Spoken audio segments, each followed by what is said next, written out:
The book tells the story of a woman named Henrietta Wood, and in 1853, about 8 years before the Civil War began, she was living as a free woman in Cincinnati, Ohio, when she was kidnapped and lured across the Ohio River into the slave state of Kentucky. And there was a guy there named Zebulon Ward, who was actually a deputy sheriff in Kentucky at the time, who orchestrated her abduction and her enslavement.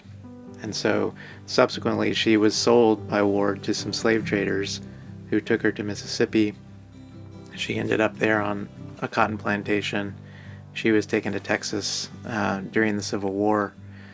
But ultimately, and really the reason that I was drawn to her story is the way that it ended, because after the Civil War, she was freed by the 13th Amendment to the Constitution.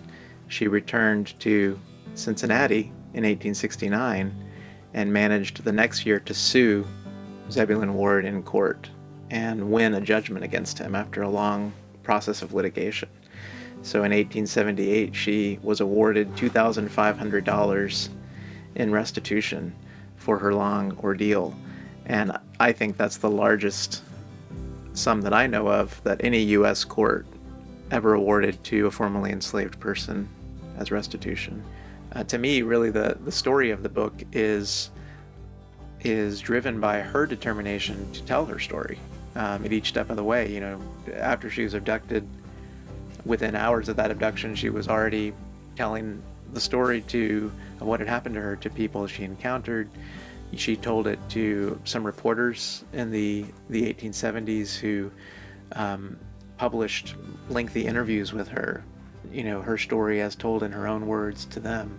And she told it to her lawyers who helped her to file this case. So the book would not have been possible without her determination to speak. Yeah, absolutely.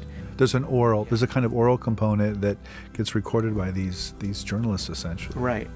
Which, of course, you know, is and again, going back to why the difficulty of recovery, you know, we know as historians that those sources have problems too. They're not perfect sources, you know. They're the story told to, in both cases, most likely white men who were recording what she said, but maybe not recording everything she said, or you know, sometimes emphasizing some things more than others. So it's not a perfect or unmediated way of getting to her story, but it also is, I think, an extraordinarily rare opportunity to hear from a formerly enslaved woman about her experience, and telling her story as she would have wanted it to be told, or, you know, what were the salient points for her.